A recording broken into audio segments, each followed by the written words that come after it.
Hi hello வணக்கம். தீபிகா குட்டி YouTube channel உங்கள் பண்ணி. இப்போ என்னென்னா நம்ம தீபம் மோட்டார்ஸில் தான் இருக்கோம். இப்போ வந்து பார்த்திங்கன்னா படா தோஸ் i1 வேரியண்ட் வந்திருக்கு. இந்த வேரியண்ட் வந்து ரேர் மாடல் தான். இந்த வண்டியில் என்ன கம்ப்ளைண்ட் பார்த்தீங்கன்னா ஆயில் ப்ரெஷர் லைட்டு வந்து எரிஞ்சிட்டே இருக்குது கண்டினியூஸாக அப்படின்ற கம்ப்ளைண்ட். ஆயில் லைட் எரியுதுன்ற கம்ப்ளைண்ட்டு வாங்க பார்க்கலாம். ஆயில்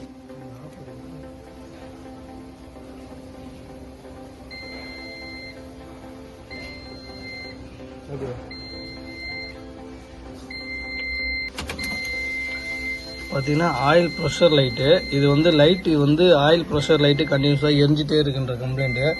ஆயில் தான் லீக் ஆகுது, ஆனால் கஸ்டமருக்கு வந்து தெரியல.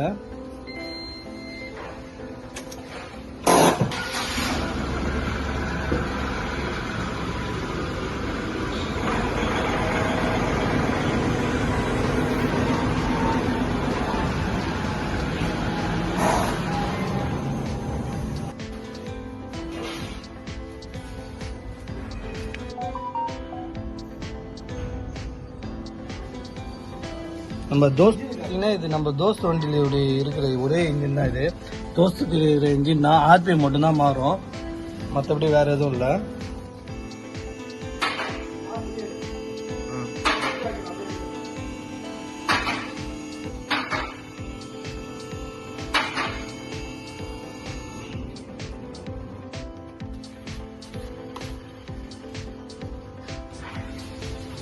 நல்லா இருக்கு, ஒன்றும் கம்ப்ளைண்ட் இல்லை.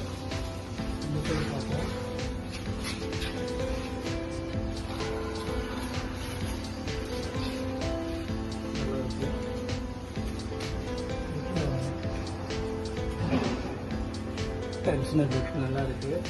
ஆயில் லீக் தான் இருக்கு, பார்த்தீங்கன்னா தெரியும். நான் காட்டுறேன், அது டீட்டெயிலாக காட்டுறேன் கொஞ்சம்.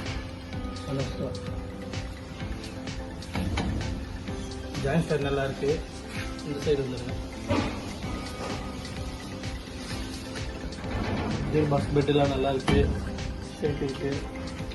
ரியர் வீலில் லைனிங் பார்க்குறோம், லைனிங் நல்லா தான் இருக்கு. ஓகே, இதுவும் நல்லா இருக்கு.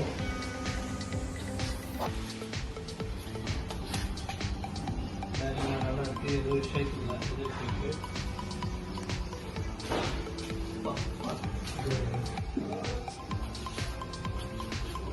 இந்த லைனிங் ஓகே, கம்ப்ளைண்ட் இல்லை, நல்லா தான் இருக்குது. எல்என்டி வந்து நல்லா தான் இருக்குது, எதுவும் கம்ப்ளைண்ட்லாம் இல்லை. இப்போ அது இதெல்லாம் இருந்தாலும் கட்டாக இருக்கான்னு செக் பண்ணுறோம், வேறு எதுவும் இல்லை. இப்போ கஸ்டமர் சைடு என்ன கம்ப்ளைண்ட் பார்த்தீங்கன்னா இந்த ஆயில் லீக் தான். இந்த ஆயில் லீக் எங்கே ஆகுதுன்னே தெரியல அப்படின்றாங்க. வீடியோ காட்டலாம். ஃபுல்லாக ஆயில் ட்ராப் ஆகுது. இந்த ஆயில் ட்ரைன் ஓஸு ப்ளஸ் வந்து ஆயில் ஃபில்ட்ரு வந்து என்ன பிராண்ட்னே தெரியல. ஆயில் ஃபில்ட்ரு மாற்றிருக்காங்க, ஓய் ஃபில்ட்ரு கிடையாது, லோக்கல் ஃபில்ட்ரு இது. அதனால தான் வந்து கம்ப்ளைண்ட் ஆகிட்டு ஆயில் லீக் ஃபுல்லாக ஆகுது. பார்ட்ஸு ஆயில் ஃபில்ட்ரு கேப் வரைக்கும் மாற்றுறோம். ப்ளஸ் பார்த்தீங்கன்னா அந்த ஆயில் ட்ரைன் ஓஸு, அந்த ட்ரைன் ஓஸும் நம்ம மாற்ற போகிறோம். ட்ரைன் ஓஸும் கம்ப்ளைண்ட் இருக்குது, லைட்டாக லீக் ஆகிட்டு இருக்கு. இந்த ட்ரைன் ஓஸும் மாற்றணும், ஏன்னா இதுவும் தான் லீக் ஆகுது. ப்ளஸ் வந்து ஆயில் ஃபில்ட்ரும் மாற்றணும்.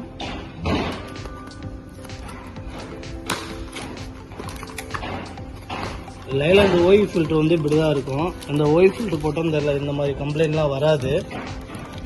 இந்த ஃபில்ட்ரு தான் மாற்ற போகிறோம். ஆக்சுவலி அதில் ஓரிங்கில் லீக் ஆகுதா இல்லை சைடில் லீக் ஆகுதான்னு தெரில, ஆனால் ட்ராப் ஆகிட்டு தான் இருக்குது. நம்ம புதுசே போட்டுடலாம், ஏன்னா கஸ்டமர் வந்து ஆயில் சர்வீஸும் பண்ணணுன்ற மாதிரி கம்ப்ளைண்ட் சொல்லியிருக்காரு. ஆயில் சர்வீஸ் பண்ணிவிடுங்க, சுத்தமாக வந்து ஆயில் கம்மியாக இருக்குது அப்படின்னு சொல்லிட்டு கஸ்டமர்கிட்ட ரெக்வஸ்ட் பண்ண பிறகு ஓகே ஆயில் சர்வீஸ் பண்ணிவிடுன்னு சொல்லியிருக்காங்க. ஆயிலை இறக்கிட்டு ஆயிலை ஊற்றிடலாம். ஆயிலை இறக்கிடுவோம். ஆயில் பார்த்திங்கன்னா ரொம்ப கம்மியாக தாங்க இருக்குது. அதிகபட்சமாக இன்னும் ஒரு 500 கிலோமீட்டர் போயிருந்தால் வண்டி சீஸ் ஆகிட்டு இருக்கும், அந்த கண்டிஷனில் இருக்குது. இது வந்து பார்த்திங்கன்னா லோக்கல் பிராண்டு ஆயில் ஃபில்ட்ரு தான் போட்டிருக்காங்க. அந்த ஓரிங் வந்து கம்ப்ளைண்ட் ஆகிருக்கு. ப்ளஸ் வந்து ஆயில் ட்ரைன் ஓஸும் வந்து பார்த்திங்கன்னா லீக் ஆகுது. ஆயில் ட்ரைன் ஓஸும் லைட்டாக லீக் ஆகுது. செலவு என்னவோ கம்மியாக தான், ஆனால் முதல்ல பார்த்ததால பிரச்சனை இல்லை. ஆயில் பார்த்திங்கன்னா ஒரு 6 லிட்டர் தான் இருக்கும், 500 ml. ட்ரைன் ஓஸ்லேயும் லைட்டாக வந்து லீக்கேஜ் இருக்குது, அதனால் அதுவும் சேர்த்து மாற்றிடலான்ட்டு சொன்னேன். கஸ்டமர் ஓகே மாற்றிடுங்க, எங்கள் ஆயில் லீக்கேஜ் இருக்கக்கூடாதுன்னு சொன்னார். அதுவும் மாற்ற போகிறோம். இந்த இடம் தான் ஓரிங் வந்து மெரியும். அந்த ட்ரெயின் ஹோஸ் இதில் தான் ஃபிட் ஆகும். ஆயில் ட்ரெயின் ஹோஸ், அதாவது ஆல்டர்னேட்டிவ் ட்ரெயின் ஹோஸ்ன்னு சொல்லுவாங்க.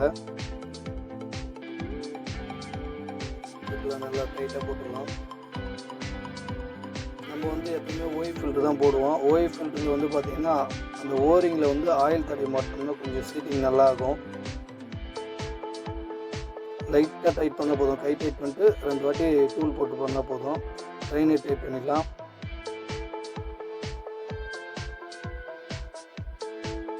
இந்த வண்டி வந்து சப்போஸ் சீஸாக இருந்தால் ரேர், அதாவது செலவு ரொம்ப அதிகமாக இருக்கும். கஸ்டமர் வந்து உடனே எடுத்துகிட்டு வந்ததால் கம்ப்ளைண்ட் அரெஸ்ட் ஆகுது. BS6 ஆயில் தான் இது. ஏன்னா LNT வேரியண்ட் கொடுத்துருக்கு. அதாவது LNT இருக்கிறதால நம்ம BS6 ஆயில் தான் யூஸ் பண்ணுவோம். ஏன்னா பொல்யூஷன் கண்ட்ரோலுக்கு LNT கொடுத்துருக்காங்க. 4.5 லிட்டரு இன்ஜின் ஆயில். ஓரிங் எடுத்து போட்டு புது ஓரிங் போட்டுடலாம். இன்ஜின் ஆயில் ஊற்றிடலாம்.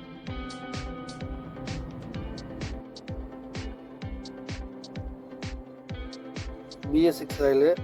உங்களுக்கு ஏதாவது எனி ஹெல்ப்பு கான்டாக்ட் பண்ணணுன்னா தாராளமாக நம்ம வந்து வீடியோ ஃபுல்லாக பாருங்கள். வீடியோவில் வந்து கான்டாக்ட் நம்பர் கொடுத்துருக்கோம். தாராளமாக கால் பண்ணலாம். நம்மளது வந்து திருமுடியாக்கம் லொக்கேஷனில் தான் வந்து இருக்குது சர்வீஸ் சென்ட்ரு. ஆயில் முடிவு லைட்டாக டைட் பண்ணுறோம். ஆயில் லெவல் பார்த்திங்கன்னா 2வது கோடுக்கிட்ட இருக்கணும்.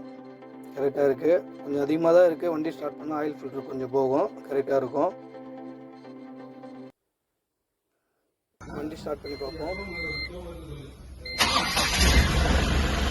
ஆயில் ஃபில்டர் லைட் வந்து ஆஃப் ஆகிடுச்சு. கம்ப்ளைண்ட் இல்லை, ஆனால் ரீஜென்ரேஷன் கம்ப்ளைண்ட் இருக்குது. ரீஜென்ரேஷன் பண்ணோம். Okay, thank you for all. Bye.